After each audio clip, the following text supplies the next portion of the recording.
Champion. You listen to Kendrick and Matt on the Slip and Dip podcast. Oh, beautiful, man.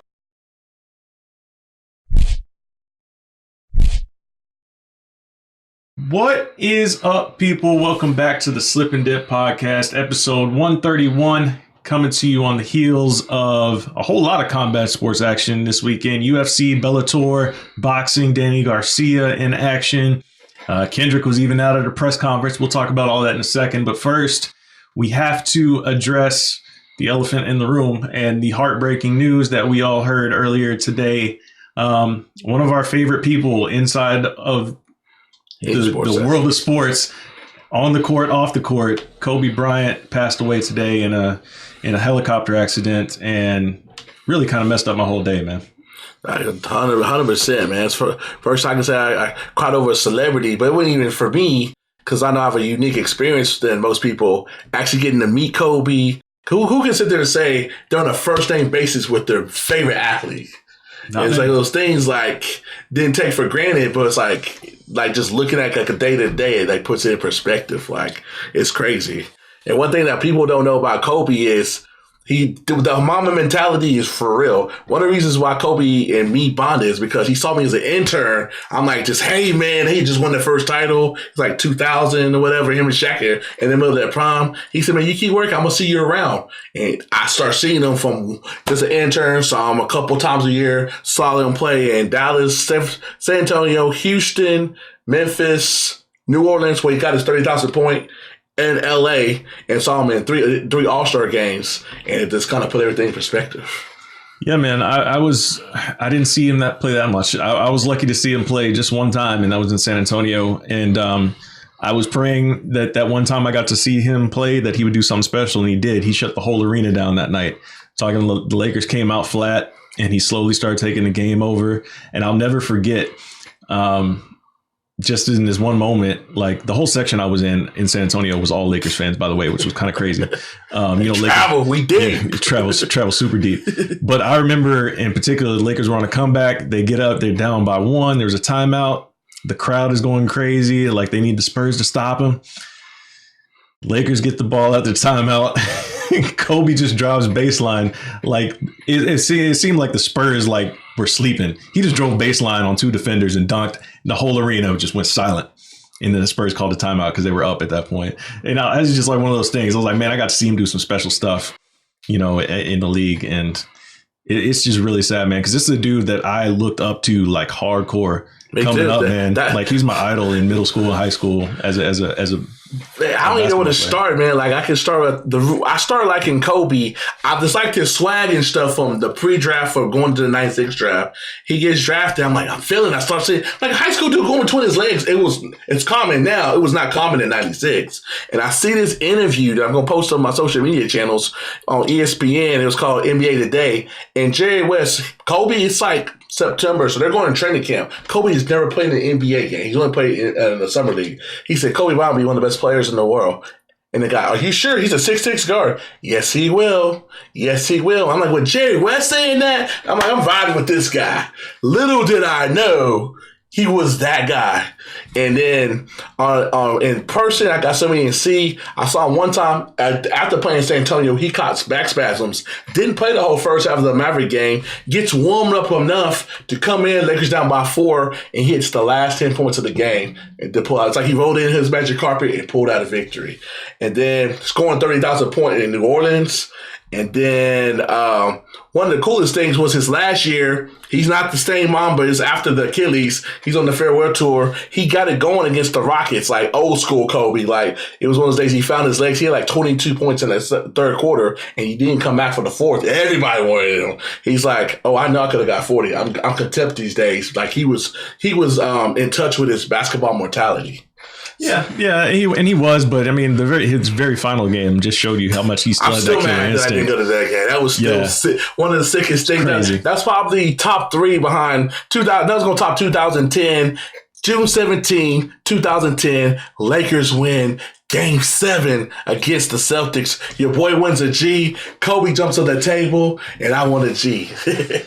Man, and it is sad because like we could always, just talk about his career as a basketball player all night long. And the thing is that he was in the midst of a transformation, so to speak, because he was becoming this businessman in the business world, doing all these creative things. Winning awards and building all this stuff. And then on top of that, he was becoming a coach for his daughters and just coaching them and watching them grow up and being a part of their lives and everything like that. And it's just sad that, him and his daughter Gianna are gone now, man. And it's just sad news to take in. We are a combat sports podcast, but this is something that shook everybody's world. So we weren't going to do this podcast without starting off with that today. So and the last thing is in the UFC circle, Kobe, a lot of people don't realize Kobe is the primary owner of Body Armor. He owns it. Like, he's not a minority, he is a majority owner, and they got to deal with the UFC. We're in New York. Kobe breaks away from talking to Dana White and comes talk to me. And there's some media people. I told you I'm cool with Kobe, and they did the yeah, right. And it's like, you couldn't even script this. It's like just a jaw drop. Bro, you really do know him. It's like, boom, receipt. yeah, 100%. It doesn't nothing better than that, man. Nothing better than that. Gonna miss the Mamba. Might even fly out to LA if they do a public service, because it's that big a deal. His wife, Center, man. His wife, Vanessa, she's a very nice lady. She has the public persona, but she's actually a very nice lady. And my heart goes out to her and Natalia, his oldest daughter, and the 2 babies. He's got a 3-year-old and a 1-year-old, and the whole Laker organization and the Bryant family. This is not gonna be something I stop thinking about anytime soon. Yeah, absolutely, man. Rest in peace to Kobe Bryant, his daughter Gianna. And prayers to the family, man. Yeah, and the other people in the car accident. Yes, there's 7 other people. The plane accident. 7 other people in the helicopter accident. And we don't know all of their identities just yet, but prayers to their families as well. And just a sad situation, man. That's like the last news I thought I would ever hear. Yeah, just on a random thing. Like you got to be kidding me, man. Like I was just watching this dude do a podcast last week, and I was just like enamored with everything. But yeah, we're going to move on, man, because it's getting heavy. So let's move on, man. We got a lot of combat sports to talk about. First off, on the show this week, episode 131, we have Gareth A. Davies on the program, one of the best journalists in the game. And also Miss Andrea KGB Lee getting ready to throw down in Houston on the next UFC pay-per-view, UFC 247, February 8th. We will both be in attendance live for that. So you guys are going to enjoy these talks, these chats. Gareth A. Davies brings the energy as he always does. And some fun talks with these folks here. So let's talk about what went down this weekend. Kendrick flew out to LA for the day to be witness to the Wilder Fury 2 press conference. We won't dive too much into it right now because we talked with Gareth A. Davies about it. But give me some quick impressions on how you thought it played out. Both guys are quote unquote humble, as a lot of people like to say, which doesn't matter in combat sports. But you can tell both guys are very serious. They can fight. They could have fought yesterday. They're in tip-top shape. Both people take it serious. They know what's at stake. But at the end of the day, I think the fact that Deontay is very good at rematches is something that people are not talking about. And the fact that he can fight somebody. He figured him out later in the fight, and he's not going to forget that knowledge. It's going to end a lot quicker. You're not going to get up from that 2 times in a row. 2 times. I can't see it. No, I tend to agree, man. It's going to be tough to see that happening. I mean, if he gets tagged like that again, I mean, I don't know. I think Deontay is going to try to find that punch a lot quicker this time around. So we'll see how it plays out. Exactly. But Fox, shout out to the people at Fox Studios, took care of me. It's kind of cool because I had never been to Fox Studios. I've been twice in the last 4 months. Shout out to my man, Rob Parker, for getting me out there. And so those producers, hey, you're Rob guy. So I got a little hookups, and also pops to Sean Sean Porter. He's a friend of the show. Got an exclusive one-on-one that you'll see up on the YouTube page as well. So I did a little everything. I literally flew out there at 7:30 a.m. and came back at midnight on a red eye. Yeah, man. Busy. And Yeah, I can't wait for that fight. Obviously, I think that's going to be one of the best fights of the year. Coming to us early. But in action this past weekend, Danny Garcia was in action against Ivan Redkach, and as old school boxing people say, the fight that was over with the day they signed the contract. Yeah, but then the fight didn't quite deliver like many people were hoping. I mean, Danny Garcia did Danny Garcia things, but I think a lot of people were expecting a finish because he's clamoring for those fights against the Pacquiaos of the world. He wants to get that marquee welterweight name next, and this was one of those performances where it's like, I mean, all right, I guess, but I'm not really terribly excited after that fight, Yeah. And a lot of people are getting known to Danny because he lost like 25. See, it just shows you the difference between boxing and MMA. People are getting known Danny Garcia because he lost 25 pounds in 8 weeks. People in MMA lose 25 pounds in 1 week. Yeah. And it's considered normal. Yeah. That just show you 100%. The different philosophies. Exactly. Jared, you can't make this up. No, you can't. It's just wild, man. Jared Hurd was on the undercard, and he got back in the win column there as well.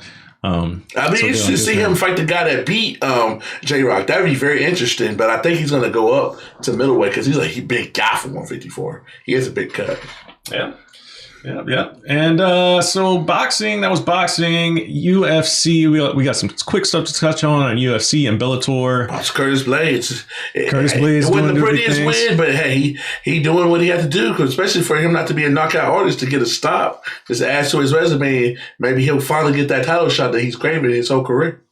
Yeah, it was one of those fights where it was like his wrestling was able to open up things upstairs for Junior, because Junior stuffed a lot of takedowns in that first round, and he kept going with this lead uppercut, trying to catch him on the way in, and then he looked like Joe Glass on Mike Tyson. Yeah, it was like right when DC said he needs to stop throwing that uppercut. He got tagged, he got starched out of there, and that was the beginning of the end. But yeah, I mean, Curtis Blades' hands have drastically improved over his last few fights. And with that aggression and his takedown ability, he's going to be tough to get out there, man. And obviously he lost those 2 to Francis Ngannou, which a lot of people are going to point to. But I mean, hell, he's right there. And we had that awkward moment when he's asking for a title shot when DC is giving him the interview. So, it's like, I don't know why the UFC made that happen, knowing that the winner was going to be talking about title shot and DC was going to be doing the interview. It just created that awkward little moment there, but it is what it is. So yeah, shout out to Curtis Blades for the win. I'm bummed to see Junior Dos Santos take a L, but them's be the breaks, man. I think Junior Santos need to hang it up. It's kind of crazy how my first fight I ever saw was in October 2013. It was Kane versus Junior Dos Santos 3, and neither one of those dudes have been the same since that 4-round war. Like literally, that was them at their peak, and they both declined after that fight, both of them. And to the point, Kane's not even fighting. Catch him in WWE. I mean, you're not wrong. You're not wrong. The first fight I went to, it's like crazy how it's full circle. Yeah, 100%. I don't call people retired, but come on now, Junior. You go on to take your spot in the Hall of Fame. You're a great champion, great fighter, but the day's over with, bro. Yeah, 100%. It's over. OVA, over. Yeah, at least in the title picture sort of things. Michael Chiesa got a nice little win over Rafael dos Anjos. Got a call out of Colby Covington. I'm not mad at it. I'm not sure if he's punching up too much, which I think he would be a little bit. I like Colby in that fight if that's a fight that happens. But, I mean, why not book it? Colby's coming off a loss. Why not? Shout out to Alex Perez with the win. Shout out to Angela Hill with the dominating ground and pound. Like if you ever put a textbook on how to finish a fight, especially for a female fight, she put the book together last night. Yeah, 100%. Very, very nice work by Angela Hill. We will try to get her on the show here pretty soon to talk about that and what's next for her. Prelims kind of dragged on a little bit early on, but yeah. Montel Jackson. We did see a very rare thing. Very first fight of the night got a bonus. Herbert Burns, man. Gilbert Burns' brother. Very, very, very, very impressive work there. And it's very rare you see the very first fight on the card walk away with that $50,000 bonus. So that tells you something right there. So let's hop over to the Bellator side of things with Chris Cyborg headlining against Julia Budd, looking to come. Adds to her greatness. Yeah, four promotion champ. Great lady. Great champion. Unfortunately, in my book, she's the second greatest women fighter of all time. I would love, it would pay to see. I legitimately pay an ESPN pay-per-view to see her fight Amanda Nunes one more time if we ever see that. But if we don't see it, she can secure a spot as one of the top 2 UFC / Bellator / women and MMA fighters of all time. If you ever Mount Rushmore, her face is on there. I would say you got her, Ronda, and Amanda Nunes for sure on there. Yes. And the crazy thing to Julia Budd, she's beating everybody but those 3. Right. Yeah. I mean, listen, it's and tough. Holly thinks she sneaks in there because she did beat one of them. I don't know. Who'll be the 4th person? Holly's got more work to do, I think. Who'll be the 4th person? Believe it or not, I think she's got more work to do because, I mean, she basically Buster Douglas the hype. I mean, not the hype train, but she basically did a Buster Douglas on Mike Tyson with Ronda, and then lost the title right after it, and has been searching for it ever since. So, would you put Misha on there? Who would be the 4th one? I don't know. I got to think on that. I have to think on that, sir. Have to think on it.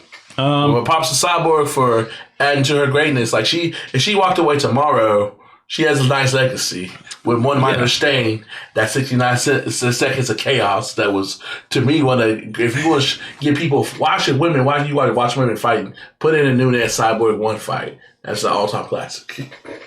Yeah, it's a good fight for sure. Now, I want to move on to this other thing before we get into these chats with our lovely guest this week. And there's been a little bit of a little spat between one Joe Rogan and one Stephen A. Smith. And this started on the broadcast when Stephen A. Smith basically said, Cowboy quit. And that Conor didn't show us anything. And this was immediately cage side right after the fight. And Joe Rogan checked him and was like, I disagree with you. We saw a lot from Conor. We saw he could come back after a super long layoff and dispatch of a guy like Cowboy Cerrone that quickly. That was Joe Rogan's stance. And then he goes on his podcast and says Stephen A. Smith was bad for the sport for his take, and he shouldn't be calling the fights or shouldn't be on the broadcast. There's plenty of other people, yada, yada, yada. And of course, Stephen A. had to respond in the way he did. I'm not going to play the whole video, but we just watched it. So let me hear your take on it. What now? No, I'm not playing the video. No, I just want to hear what you. Go ahead. But what I don't understand is people are proving their point. Does Stephen A. know what he's talking about? Absolutely not. When I put him on there if I'm an ESPN executive, absolutely yes. You're talking about him and he don't know what he's talking about. What other thing can you do? That's why they have him on there. People are like, why is he even on there? The fact that you're talking about him is why he's on there. So, everybody's right. We're right. Both sides are right. He's talking about on there about the ratings and stuff. That's key. There's a reason Stephen A. is the highest paid personality right now in the game. He makes $10 million. Another thing too, if I'm ESPN, I can care less what somebody say. You gonna work this for this $10 million. That's half the reason too. They're not gonna say that. We ain't getting this full $10 million not to use them. Even sports he don't know. So everybody's right. He don't know what the hell he's talking about. But it's about how these peer people of MMA get so anal when people don't even know about the sport. If they wasn't as anal and was accepting and was trying to make people learn, it's like you need to earn your stripes. It's like, if you really want to get in the Big Four, people need to change that mentality and kind of embrace things. You have a Stephen A. Maybe your homeboy is Stephen A. Smith. Break it down to him and give people a reason to watch MMA. So there's around another 25 years down the road still to be like, you know what the hell you talking about? What you doing? I ain't gonna take you to sports bar no more. Or try to make people feel stupid, or as people say, shame them, because MMA is a sport that you can't just pick up and watch one time. It's not boxing. Boxing, you can watch one time and be like, boo. It makes a lot of difference. A lot more idiosyncrasies. Yeah. But everybody's right, though. He don't know what he's talking about. And I wouldn't say he's bad for the sport, though. I wouldn't say that he's bad for the sport long as you have someone like Joe Rogan next to him who is going to check him when he's wrong in the moment. Because some people will let him get away with things that he said. So that's why it's important to have someone that knows what the hell they're talking about next to him when you have a Stephen A on there. And like you said, the only reason that Stephen A is on this broadcast or was on that broadcast is because he is Stephen A. He is that massive personality that people tune into when they want to hear hot takes about basketball, when they want to hear the hot takes about football. Stephen A is going to give it to you, and he's going to give it to you with enthusiasm and all sorts of like bravado behind it. And there, like you said, there's a reason he's that highest paid guy. But to say that Cowboy Cerrone quit is absolutely wrong.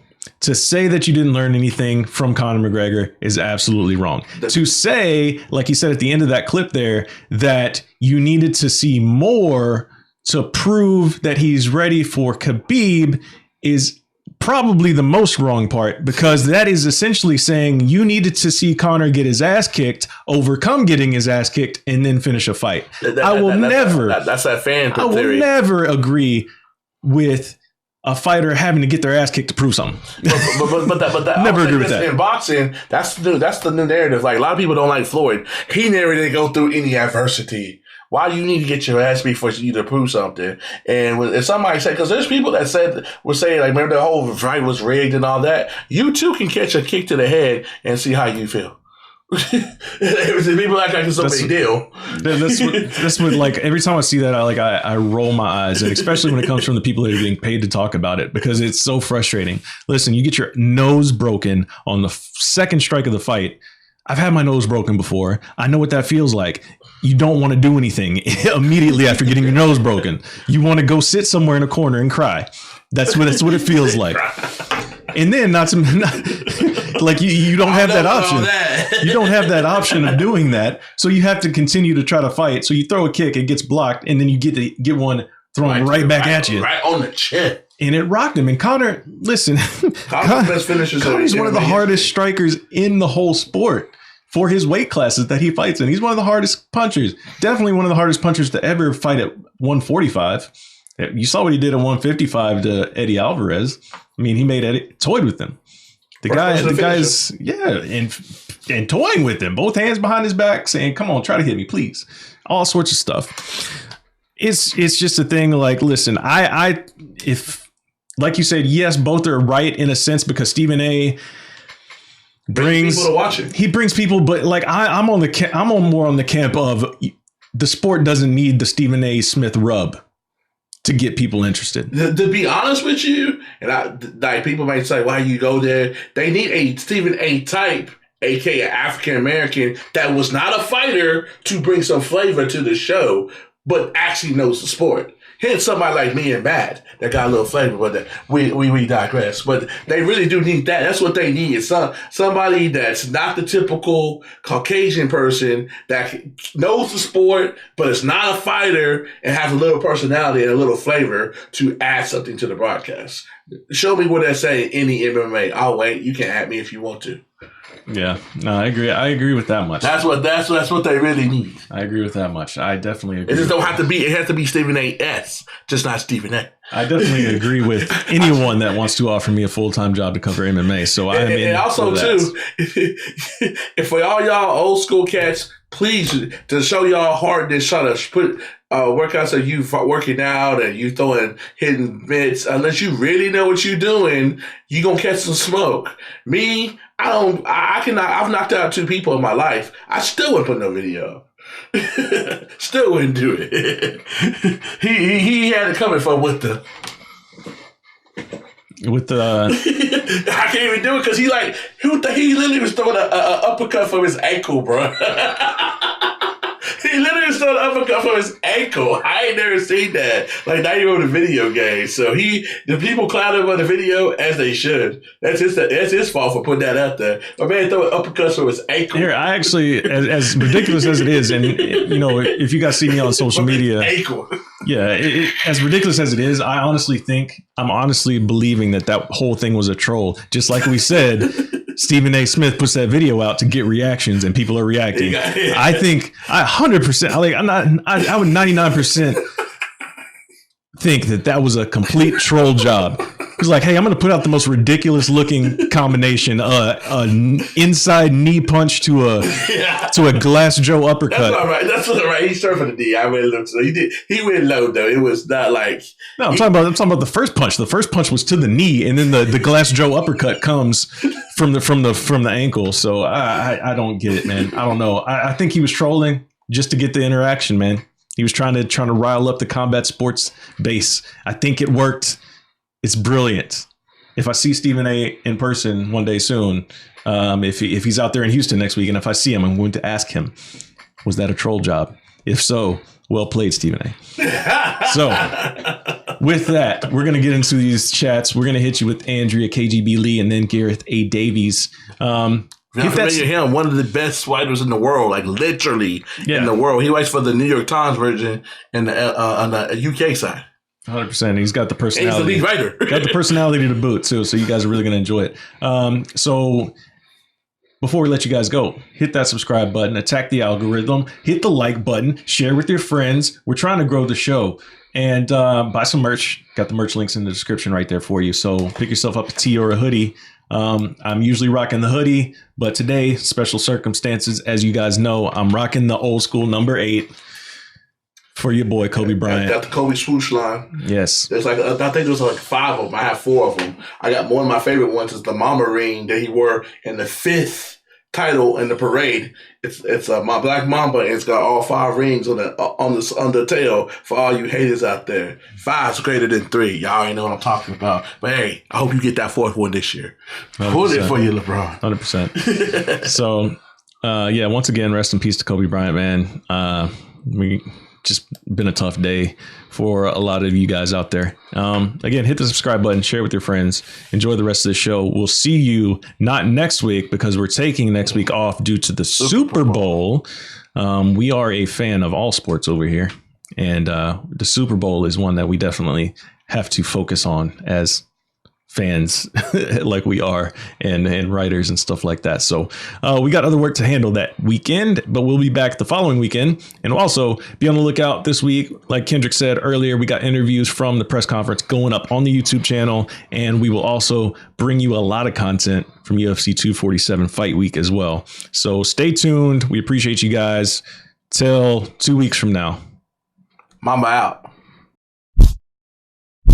Please welcome back to the Slip and Dip podcast. Friend of the show, UFC women's flyweight contender. She'll be back in the octagon in 13 days at UFC 247, February 8th in Houston. We will both be there live. I must be in the arena just to see her fight live because I don't really watch prelims. So she's kicking it off. She'll be fighting Miss Lauren Murphy, UFC veteran, Miss Andrea, KGB Lee. How excited are you to be fighting this at home? I know you like to fight in general, but how is it any different being closer to home and being back in Texas? Well, I get to drive to the venue, so that's awesome. You know, I get to drive to Houston. I don't have to fly. And the fact that my friends, my fans that are here nearby and also my friends, you know, can all come and see me. So I'm pretty excited about that. You know, I had a lot of people, you know, been bugging me about, hey, when are you going to fight close to home? Like, I don't really know. I'll just fight wherever they tell me to. But, you know, I'm happy to be fighting in Houston. I think it's pretty cool. 2-part question. Do you feel any pressure? And will your daughter be there live in person? Or do you have like a routine? You kind of keep her like secluded from all that? I'm not trying to keep her secluded. It's just, you know, it hasn't worked out to where she could be there, you know, and I really would love for Ainsley to be there. I was planning on having her there this time, but it probably isn't going to happen. But I really do want to share this with her, you know. Yeah, 100%. But no, I'm not nervous either because it's so close to home. I'm you know, that doesn't bother me. I fought at home so many times, you know, coming up as an amateur and then as an early pro. I mean, you know, fighting in Houston's no different. Ain't no thing. Well, tell me this much. How does it feel, I guess, to get back into action? Well, obviously back at home, but coming off the split decision, you know, split decisions have to be a little bit tougher because obviously, you know, you think you've done enough to win the fight, but then just one more judge doesn't agree with you. So how does it feel to get back in action, knowing that, hey, I gotta get that nasty taste out of my mouth? It is great. And yes, it definitely left like a bitter taste, so I'm eager to get back in there. I'm ready to get back on the win column. I know this is going to be a very tough fight. It's not going to be an easy task. And just excited to be back in there again. I know I'm lucky that I get to fight, for the UFC, and it's a privilege. So, and not to mention, I'm getting to fight on a undercard, of John Jones and Valentina. So, it's a pretty big deal. I'm pretty excited about that. But getting a win is a big deal for me. And, that split decision, in my heart, I know I lost that fight. So it's not like, it's not like I think that I won that fight, because in my heart, I know I didn't. So I'm not upset about it. I think I needed a loss to, light a fire under my ass and kind of get me back into training. I went on a 7-fight win streak, and sometimes you can get in like you can just get complacent. Exactly. That's the word, complacent, and I hadn't felt what it was like to lose in a couple of years. So, I needed that. And I've trained really hard for this fight, and I'm gonna push it this whole week. I'm not letting off that gas pedal. So, I think I needed to lose. I don't want to lose, but sometimes you need a wake up call. Do you think this inspires you? I will use the word fight differently, but like take more chances, because a lot of ladies in y'all division don't take chances, and whoever's that person that's gonna give Valentina that fight or be the person that upset her is gonna be somebody that does not like, we're just fighting. Yeah. We're not playing MMA because you don't play MMA. We just gonna fight like we in the backyard and we just gonna throw down. Does that inspire you to kind of like, not say change your style, but kind of fight differently than what you usually fight? No, it really does. I mean, because before, that's how I fight, that's how I normally fight. I'm always in there trying to get a win, I'm trying to finish the fight. But literally, like I have seen in my last couple of fights, in the UFC, I haven't been taking any risks. I haven't been comfortable and trying to, just trying to get a win. But in this fight, like I'm really visualizing something different. Like I really just want to go out there, and it's not that I want to take risks and take chances, I just want to go out there and really put it all out there, and I want to be exciting again and be that fighter that I know I can be. So I'm planning on going out there and not like tip tap and trying to point, score. I'm going out there to get the win, and I know Lauren Murphy's going to do the same. So hopefully, we're going to make for an exciting fight. Oh, 100%. And I think it will be one of the more exciting fights on the card. And like we mentioned earlier, we kind of hinted on it, Valentina is in the co-main event. So obviously I think you'll be watching that one closely as well. But, how do you see her meeting much resistance in that fight? Resistance. I think that it's going to be so much. I think that it's going to be like a lot of countering, I mean, their style is very much the same. They both go the distance in a lot of their fights. They, both of them, but Valentina, she definitely has the potential to knock Chikagin out. And I think anybody has the potential to do that. But, I just think that, it's going to be a lot of us watching them, go back and forth. And I think it's going to be a decision win, but I think that Chikagian's definitely going to be able to take her the distance. She's good. Caitlin's good. And if she gets on the ground with Valentina doesn't want to be on the ground with her. She doesn't. I mean, Caitlin Charian's great. Her ground game is like really, really good. But at the same time, all you ever see is her striking. You know what I mean? I know I've asked you this before. I gotta ask you again. How do you deal with the perception where it's Valentina and everybody else? Because you're everybody else. How do I deal with it? Yeah, because like when you hear, like, it don't matter if it's you, it don't matter if it's Chahagin, it don't matter if it's be the underdog. There's nobody people saying, hey, she's that girl to do it. It's like, just roll them out there. They're gonna get smashed, basically. So how does it feel that people have that perception that's like the gap is so big? I don't know. I guess I don't really think about it. It doesn't really affect me any, I mean, I'm still fighting. I'm still, I'm in the UFC. I'm getting to chase my dreams, no matter what, no matter where I am in the rankings, and, no matter who, as is the champion.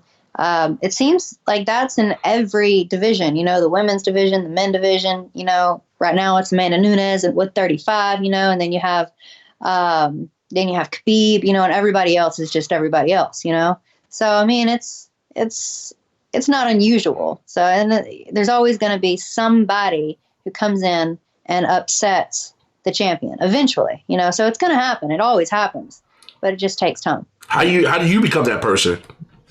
Train my ass off, and I stopped trying to I stopped trying to win fights the safe way and get out there and just win a fight. Can I get some insight behind the scenes? Is that why you train with bigger ladies so you can feel stuff that you're not going to feel on fight night? Because full disclosure, Andrea got my first experience to the UFC PI. I really went there, had a meeting the day before that was kind of crazy. I had no idea how it was going to turn out. And next thing I know, I get a tour of the PI and get to hang out with the fighters within a 15-hour span. So talk about turning things around. But I was impressed by how she was pushing herself, fighting against way bigger girls. It's like basically you're fighting against bantamweights. You're sparring. So yeah, they were all bantam. So does that get you prepared, knowing that you're not going to get hit as hard as they can bring it in a real fight? Does that help you mentally? Yeah, and I've always felt that way, even just training and sparring hard with the guys. I can see that. No, I didn't spar any. They kept it separated. Gotcha. I didn't see that. In this instance, yeah, but I do at the gym. I spar a lot with the guys, but I've toned it back a lot in my sparring, so I don't go as hard as I used to. I did used to go a lot harder. So you missed all that, but it does help me. It does. I guess it mentally, it helps to prepare me because being able to get out from underneath. The bantamweights, the heavier people, it gives me the courage, and the belief in myself, I'll be able to get out underneath a 125er. But I do remember you. You got to see all of that. And I hope you enjoyed it. I mean, I was actually out of shape, though, in that. She's like, I wasn't ready to be seen. I really wasn't. That was literally my first week back. I was dying. I like it. So speaking of the training, how has your training methods evolved? Recently, you've had some changes with the camp and stuff like that recently. But how has your training methods evolved? Over recent years. Well, like I said, in the earlier years, I started where everything was 100%, and my training days were from 8 o'clock to 8 o'clock. Whoa. So it was like I never left the gym. So, from 8 o'clock to 12, we'd wake up, run, then go straight to the track, and then from the track straight to the gym, and then from weights to agility. It was like literally we did everything. We did everything in a single day, every day. And so then it was from agility to it was bag work, then to pads, and then grappling. And then in the afternoon, it'd be, we would teach I would teach a class. So we'd break for lunch, we'd come back, I would teach a class, and then we'd be back into MMA practice. And it would be a bunch of drills, it'd be gauntlets, it'd be sparring, it'd be pad works, bag work. And it was just I wasn't getting out of there until around 8:30 and not home until 9 something. So, and that was tough. There wasn't a whole lot of recovery time. Now we are wisening up to about how important recovery is for an athlete. And I'm beginning to get my recovery time, because then I would only get one day off. And, I would have Saturday and Sunday would be a half day. Monday would be my day off, or Friday would be my day off. But then when we sparred, it'd be 100%, and I would go from a fresh person each round. So they're fresh and I'm not. And I remember one time sparring 9 rounds, and I was crawling to the corner of the ring and like begging to be done because I was so tired and exhausted from going 100% with guys. You know, I was tired of getting beat. I was tired of getting beat up. So That's great. So knowing like what you know now and that focus on recovery, like, do you wish like, man, like I wish I knew this sooner? Like, do you think like your career would have been any different? Like at least like how your body feels these days and stuff like that? I was lucky that I never really suffered any real injuries. I do wish that I had have thought more about recovery then. But I mean, I was in shape, you know, I will say that. But my heart rate and stuff, like I didn't know much. Like I said, I didn't know anything about the recovery time. I was just go, go, go. So now it's like really important to be able, you know, it's important to be able to recover between rounds. But my heart rate would stay in the red even between rounds. So it was like, you know, my heart rate is in the red. I'm not cooling down between rounds, you know, and it's just, but I was able to go. Now, if it was a 5-round fight, probably not so much, but yeah, I have realized now that, you know, recovery is so important, and maybe it would have changed, maybe it would have helped, but I still think that I did pretty great. I mean, my record's great. I had a lot of wins. I only had like a couple of losses, you know, coming up. And, you know, I don't believe that I've suffered from any brain injuries. I always wore headgear. So I just don't think it's smart to always go 100%. Yeah, for sure. I agree with that 100%.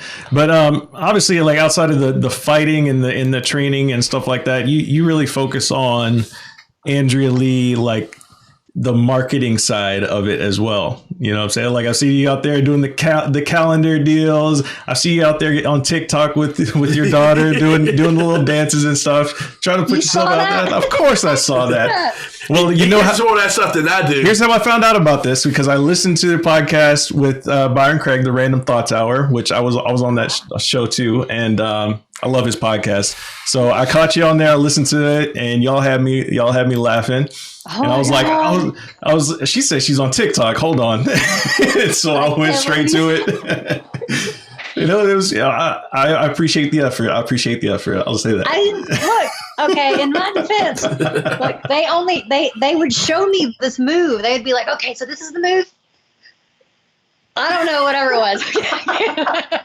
something, and then focus. I don't even remember. But anyway, so I'm like, I need more practice, guys. I'm not ready for this. They're like, it's going to be okay. You got this, Mom. And I'm like, okay. It was terrible. It was so funny. Yeah. I'm sorry. No, it was cool. I'm reliving the moment with my daughter right now. She makes me happy. That's good. Exactly. That's what it's all about, right? It's all about getting that family time in. So how do you balance things from being a fighter and have to promote yourself differently? And in some people's eyes, like I had somebody come up to me who like I'm promoting the show. I'm at a sports bar. Who's some of the fighters you had on? After a while, Daniel Cormier, your name come up. She is so hot. So how you balance being, I won't use the word sex symbol, but like guys look at you in a different way that has nothing to do with your fighting. Is that just part of the game, part of being a female fighter in the biggest MMA corporation in the world? You know, it is just part of the game, I suppose. I mean, it makes me feel good about myself. I mean, you know, everybody loves to be complimented and stuff. So if I'm seen because I'm pretty, I mean, I guess that's cool, but you know, it's not going to change anything. I mean, I'm still out here. I'm going to train my ass off, you know, and I'm going to go out and I'm going to kick ass and I'm going to get beat up. Well, I just mean, you know, banged up, you know, I'm not going to look pretty for a couple of days, but I mean, like, it's a compliment. And, you know, being able to market yourself and do this, it's very important, and more so nowadays. I mean, I'm constantly trying to find new ways to market myself. Like, I'm constantly asking people, like, what do I need to do? How do I need to revamp my social media? How do I revamp my social media? Like, what types of things do I need to be putting out there that's not like, I want it to be tasteful. You know, I don't necessarily want, like, for the wrong reasons, you know, like I think my calendar, I think that, the things that I post and the pictures that were taken, I believe that they're tasteful. And I want to get fans, not just men. I want women fans. And that's something else that I'm thinking, like, how do I get more women fans? Because, you get the little graph thing on your Instagram. It lets you know like who your main followers are. And of course, my main followers are men. So I'm like, you sound shocked. Shocked. I'm like, how do I target the women? I want more women followers, so what? And I'm always asking questions to figure this out, so, marketing yourself is very important.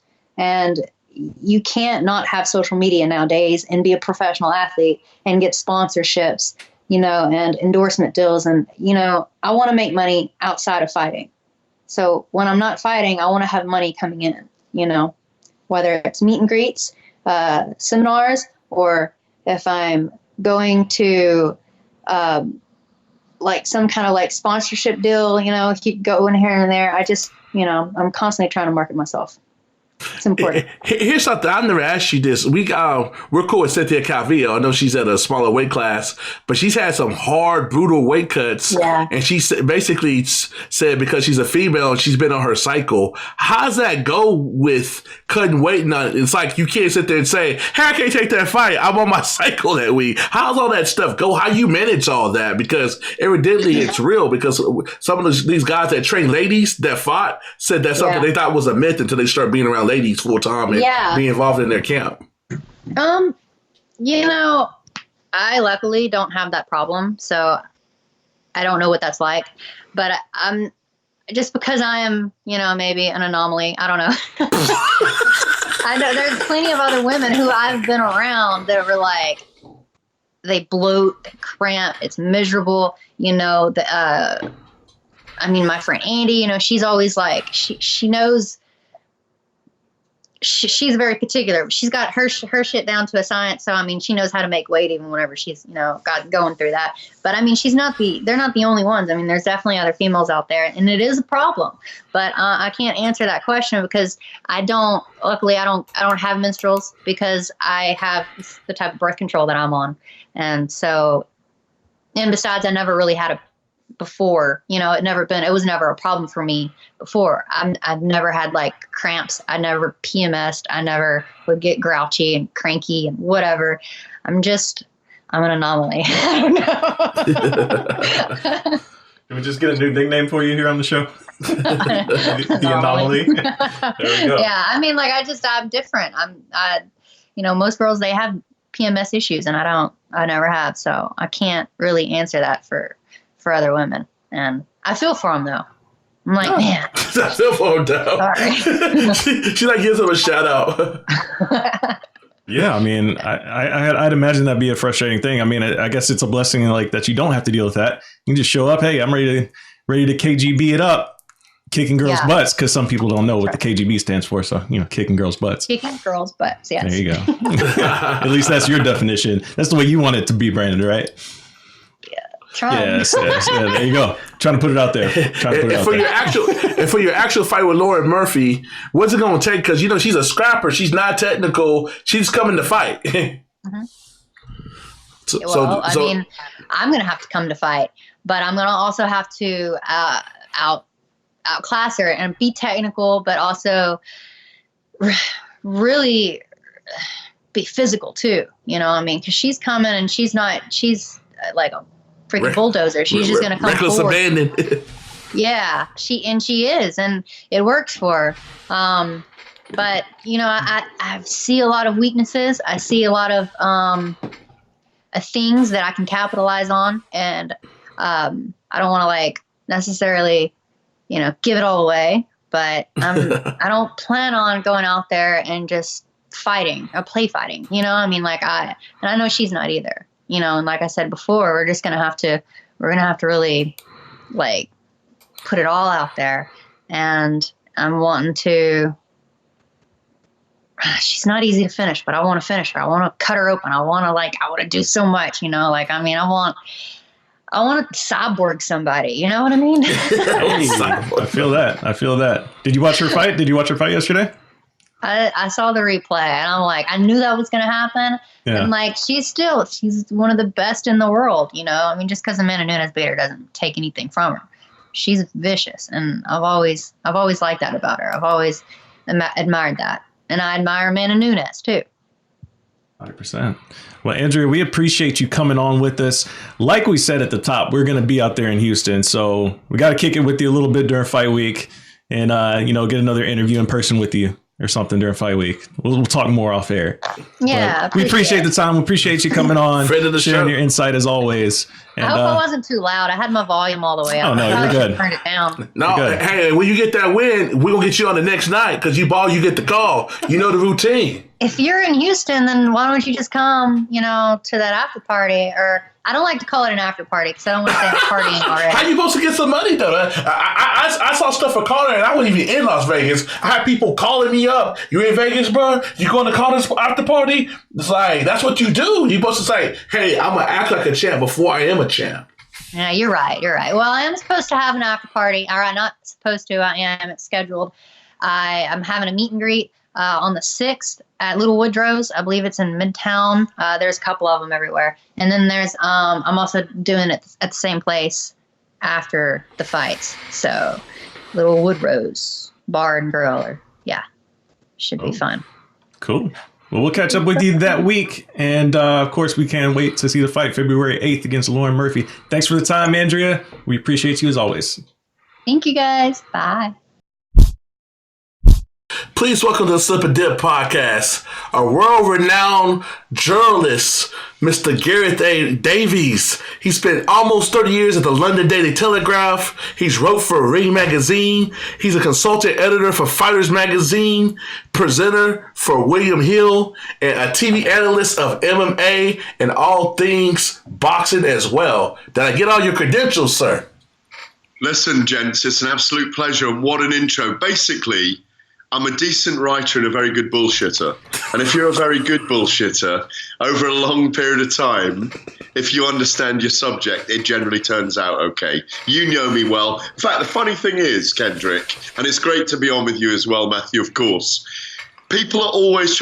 Kendrick's about fucking 4 inches taller than me and about 80 pounds heavier, but for some reason, because I'm so loud and boisterous in every media room in the world, all the other media normally match me and Kendrick up in the big fight between the media guys. And I'm getting told by more and more people that they would watch it, Kendrick, on pay-per-view. So you lose 40 pounds and we're getting somewhere near it. I'm dropping more than that. I turn 40 next February. I've got a big birthday party. I'll be sporty at 40. Oh, congratulations. Oh, man, that's awesome. Yeah, so let's talk about it, man, because you were out in L.A. with Kendrick just yesterday for the big press conference for Deontay Wilder and Tyson Fury 2 rematch. So give me a little bit of, I guess, did you learn anything from this press conference? Because these things can kind of teach you a lot, and sometimes they can just kind of be like a waste of time. So how did you feel about it? Well, I'll throw my view out there and you tell me what you think, right? Kendrick was there, obviously, as you know, as you just said. I thought they were a little bit like, as one of his brothers said, one of Gypsy King's brothers said, they were a little bit like boyfriend and girlfriend on TV yesterday.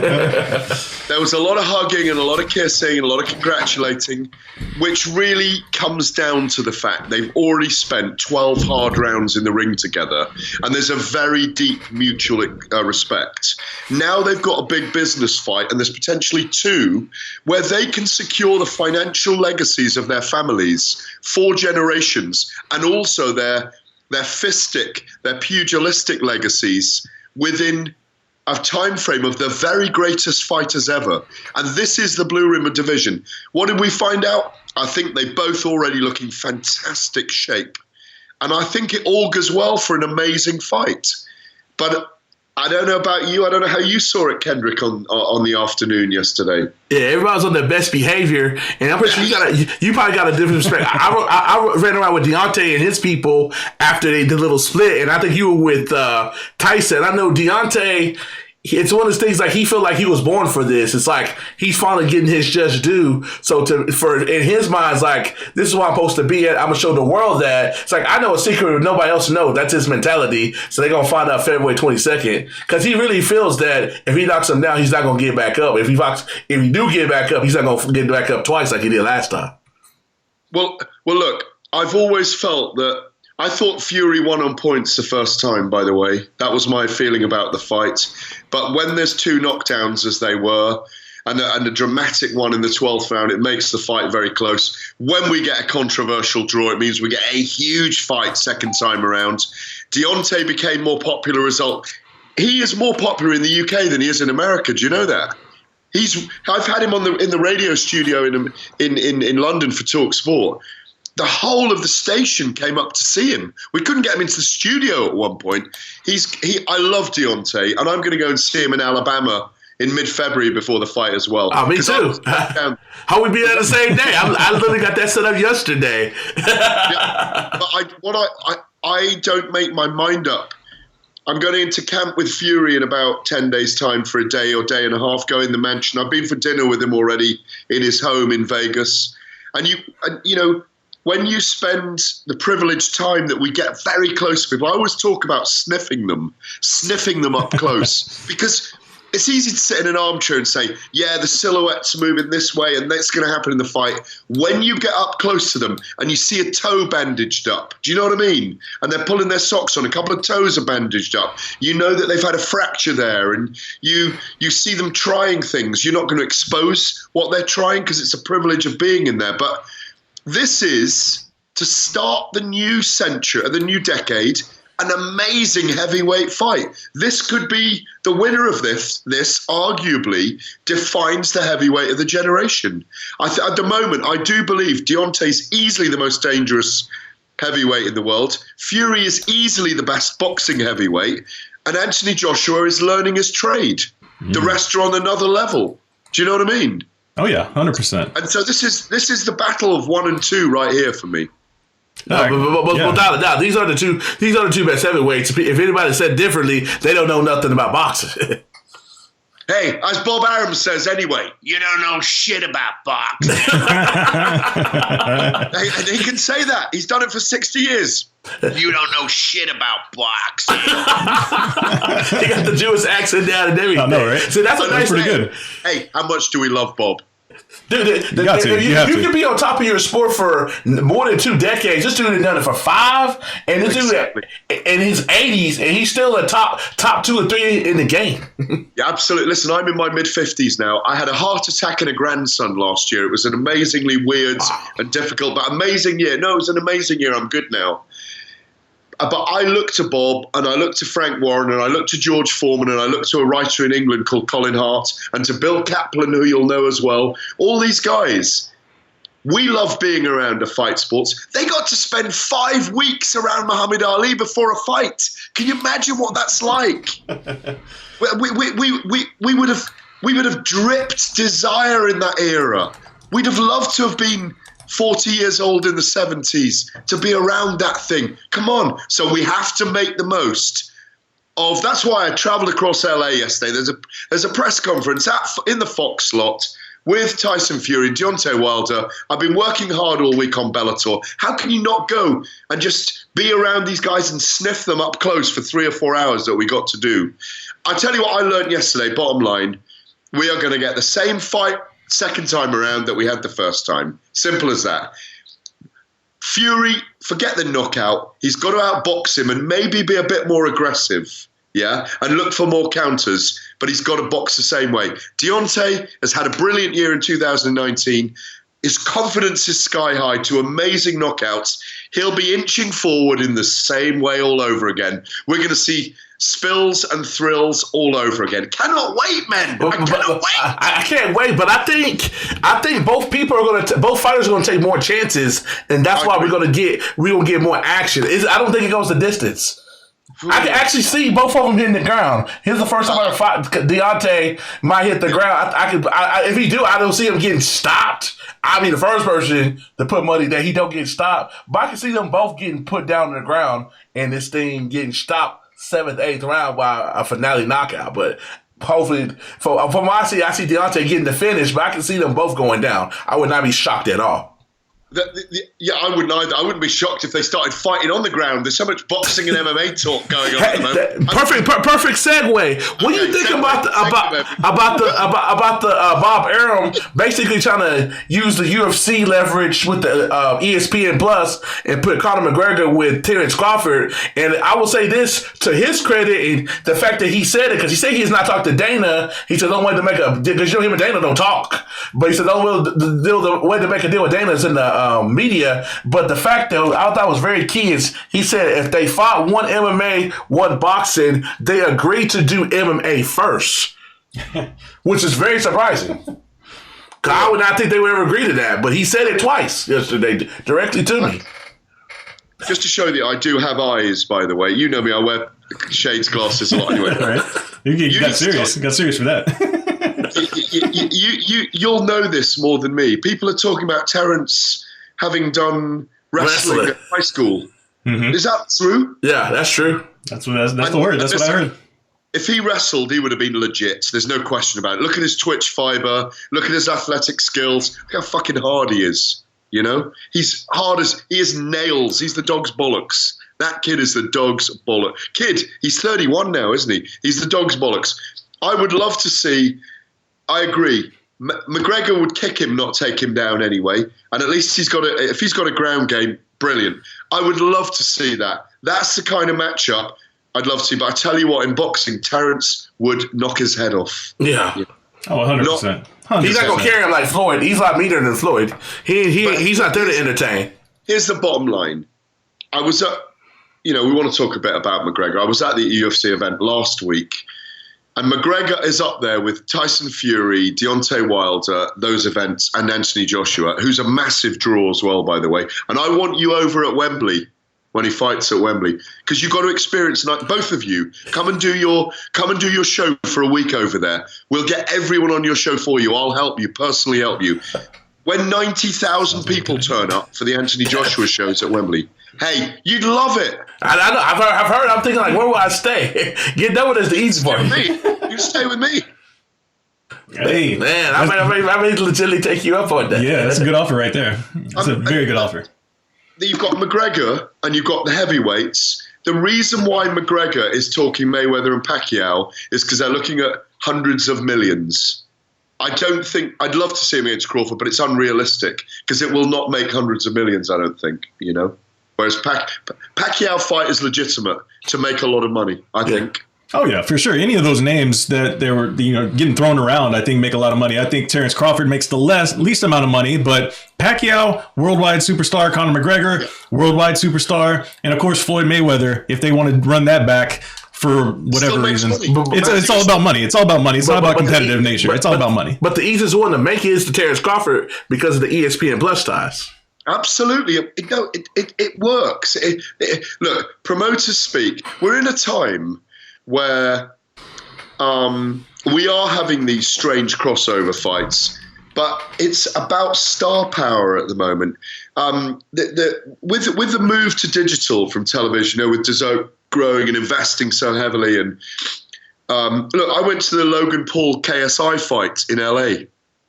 I worked for William Hill that week. Oh man, I'm telling you, listen, we had the time of our lives for a week. Yeah. And as I said, I'm in my 50s. And the greatest thing I learned all week was we use these words, and we all work in this sphere now in social media. We're all influencers in a sense. These YouTubers, they are effing mainstream. They are effing mainstream is what they are. 40 million young people audience. They have a nosebleed. Everyone else wants a nosebleed. Do you know what I mean? They are so influential. There was a poll I read somewhere. I don't think it was in Forbes, but it was somewhere that KSI is more influential on the under 26 group in the world than Barack Obama. There you go. Do you know what I mean? He is. I mean, it wouldn't surprise me. Exactly. Yeah. So the great thing about that event was I thought, wow, I'm meeting these guys who are going to be running the world, running promotions, running music, running events, running entertainment, basically, in 10 years' time. Because they may have 250 million followers by then. So what I'm saying is the chance to launch things and promote things now has changed because of the digital revolution. And that's what's fascinating. And once someone becomes a big enough star, like we found with McGregor last week, you can't really control it. He's got 33 million Instagram followers, twice as many as the UFC. He's bigger than the brand now. He's the only fighter ever to be bigger than the brand. Right. That's fascinating. If you go back to Don King, guys, he always made himself as famous as Mike Tyson, a Foreman, as Tyson, because he knew the value of his own brand, you know? It's fascinating. Fascinating. Gareth, shed some light on this. People laugh at me because it's like, so you be hanging around Deontay and Al Heyman people, and I gotta tell them something, they don't believe it. Tell people that the reason McGregor, he had to fight 2 fights to basically make sure to pay off that debt with the UFC, because people don't realize they weren't just gonna let him sign that fight with Floyd. They had to have something to hold on for to come back. And when I've been telling people that for the last 3 years, that he had to fight at least 2 times, that doesn't make any sense. Can you get some insight? Because I know you know that. Well, I think the UFC actually made money out of that as well. They were his quasi promoters for that event. Exactly. It was an internal agreement as part of his contract for him to do it, but they had to be part of it. It was fascinating having Swanson Communications. I think was Floyd with Heyman then? Yeah, he was. So we had Heyman. We had Swanson Communications. UFC. We had the UFC PR working. Dana. Hey, I've never seen Dana and Floyd walk into a press conference with their arms around each other, having a little chat. Because normally they're killing each other. They're whacking each other on Twitter or on Instagram. When there's money to be made, they're businessmen together. With Conor and the UFC and Dana, they have a close relationship, very close relationship, and they have a very close business relationship. Donald Cerrone was the perfect opponent they gave him to bring him back. He was told not to rock the boat by the look of it. Just come along, play the game, fight Conor as hard as you want, but don't wind him up in the ways that we don't want to hear. Do you know what I mean? Yeah, that was a perfectly scripted promotion. I'm one for that. That's like, I frowns on scripted stuff, but for that angle, especially after the whole Kobe Covington bit and all the extra stuff, that's what the UFC needed. And in weird ways, I think it's what the sport of MMA needed. I don't know if Matt agrees with me with that. No, I agree, because that's what I tried to tell you last week, and you were like, "Oh, that's not even a story." So I like how you changed your tune in a week's time after I checked you on that last week. But you know, hey, I gotta call a spade a spade. You know, it's not I changed my tune. It was like. It was not, to me, it was the story that people were tripping out on that, but it's like, had he acted a fool, were people really not going to watch? That people would, that they would just because it was something different, it's a big deal. But if he just came out there, F you, cowboy, they still going to watch. It didn't matter. Yeah. No, it mattered. It didn't matter. They're still going to watch regardless. That's my point. Viewership does not matter in this sense. The story was that Conor McGregor is a hothead, as we've seen. As we saw his star power grow, his ego grew right along with it. And then until he got humbled, like Habib said, I will humble this man. I'm going to humble him. And I think we saw a humble Conor McGregor for the first time since, I don't know, like if you go back to the Jose Aldo fight week, in the press conference that week, everybody expected amped up Conor McGregor. And I remember this vividly because I was there covering this fight. Conor McGregor showed up, calm and collected, sat down there at the table at the dais. And somebody asked him, Conor, what's with the demeanor? He's like, I'm just in a state of zen. And then went out there and had his 13-second performance. And then all of a sudden, the ego started going back up again. But me and Gareth, I was like a couple. Remember when we went for the mink coat at MSG when he came in? I literally tapped him on his shoulder. I say, he won this fight today. I literally looked at him and he's like, I agree with you. It was crazy because the dude next to us was like, y'all know what the F you talking about? And the Alvarez was shook. Right then and there, he won that fight right there when he came in intentionally 30 minutes late, and he picked up a chair like he really was going to throw it at him and had him all messed up. And we all know what happened Saturday night. Absolutely right. And well, here's the thing with McGregor. I think in PR terms, he had to have a charm offensive in this contest because if he lost and gave it the big one, and was the notorious alter ego in this one. Mm-hmm. It's very hard for him to move on. You saw the alter ego just creeping through after he won against Donald, the arrogance, the chest, all those things that he does, and I think we'll see the notorious one come back. Khabib, he said the wrong things at the wrong time in the wrong way to the wrong person. Yes. Beating or not, but because you've got like if I'm fighting you, it's like when Bernard Hopkins said to Joe Calzaghe, "I'll never lose to a white boy." Bang, you had a fight straight away. Do you know what I mean? He said bang. Everybody said bang. But if you say it the other way around, it doesn't work. Mm-hmm. Do you know what I mean? Yes. We get it. There's history here. I don't need to go into it. But if you say it the other way around, it doesn't work in society. No. Do you know what I mean? No, sir. Because, we're salt and pepper together. We're fucking together. Do you know what I mean? Yes. Exactly. So Conor attacked religion, Islam, his ways. He comes from war-torn Dagestan that 7-8 years ago was the most dangerous place to live on earth. Do you know what I mean? It was amongst the top 9-10 countries in the world where you didn't want to live. And they're made of granite there. Anyone growing up in war is inured to people dying near them and cousins losing their lives and shit going off and buildings being blown up and people coming to live with you because that building's not there anymore. So there's a different mindset. Do you know what I mean? I don't think they'll put him together with Khabib, by the way, till the end game. I think that's almost 18 months away. That would be smart. Exactly. Masvidal, Nate Diaz. I forgot the Nate Diaz. I think Conor has 3 more fights before we get you out here. How many more fights you think Conor has? I think he has 6. 3? 6 fights, and he'll make the UFC $2 billion. I forced Dana on that the other night. Yeah. Oh, okay. Yeah. I know you don't want to be, so I would defer to that from now on. So 6 fights. Because the funny thing is, Nick and Nate were at the Forum last night when I was in Los Angeles when I did Bellator 238 last night. Yes.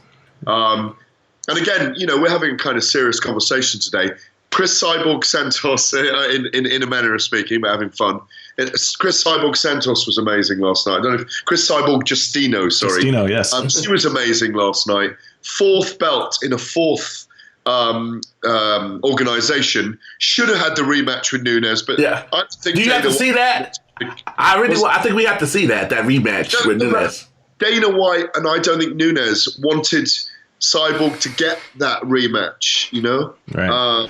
But the most serious thing about Cyborg is the image shaming that goes on around her, and it's time for that to be fucking properly addressed. She should be celebrated and loved as a champion. She is the greatest female fighter of all time. There's no doubt about it. No. I got a number 2 behind Amanda. The reason is not even just you got the head-to-head with Cyborg.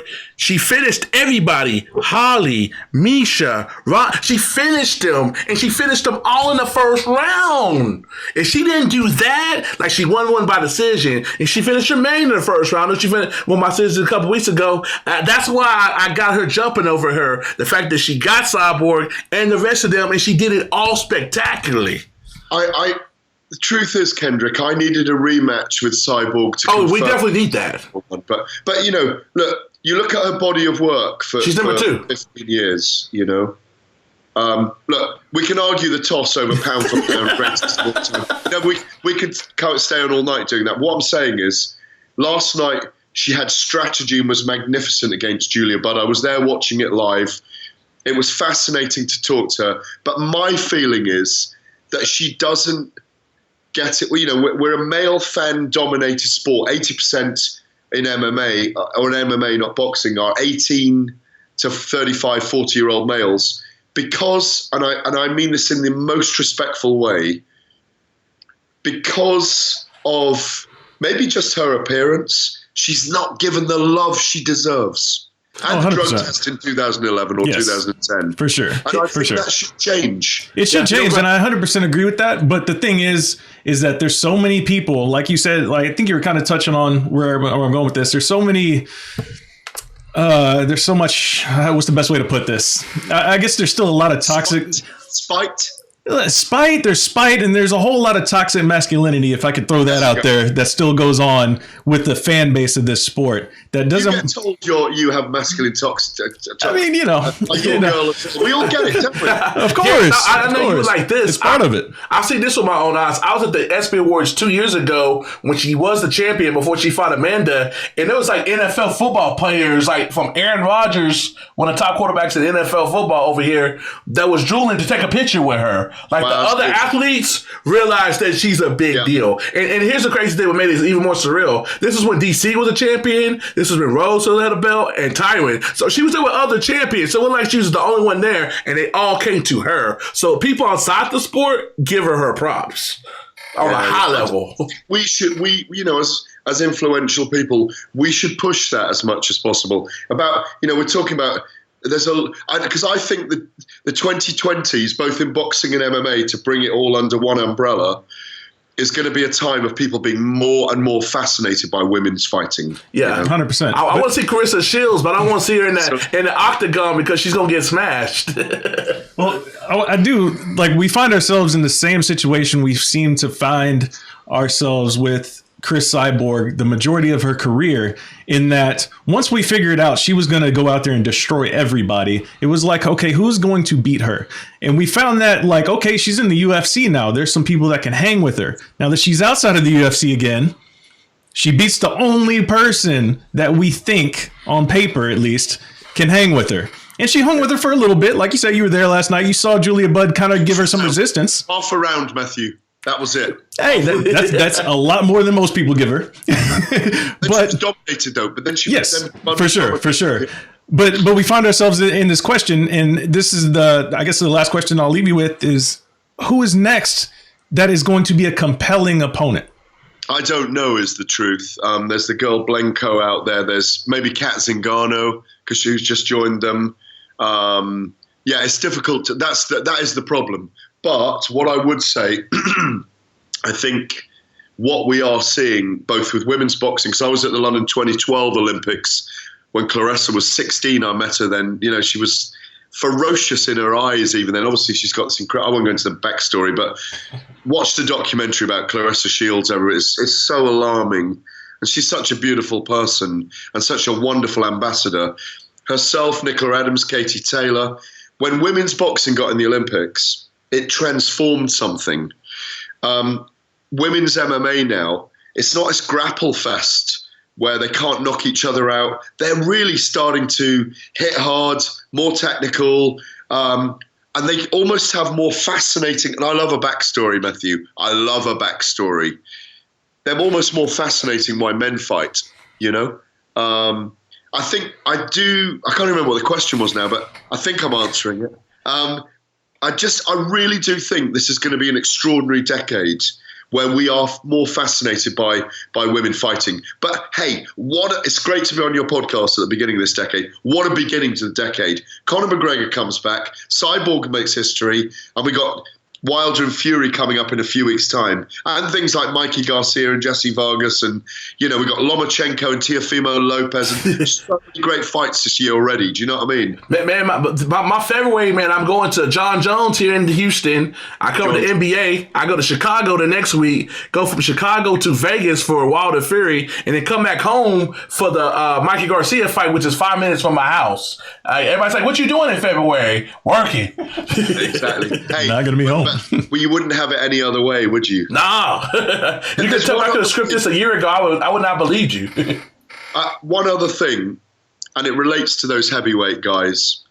We really, really must see Anthony Joshua fight one of those two this year now. Because we could be sitting here at the same point next year going, when are they going to fight? It's so possible in boxing, and that pisses me off in a big way, and more so as I get older, 100%. If it's not at the very least scheduled for the first quarter of 2021, it will be a travesty. Exactly. As long as we know it's scheduled for Wembley or Vegas or MSG, it's fucking happening, not, he's got to fight him a second time, and fuck the belts, just fight each other. Do you know what I mean?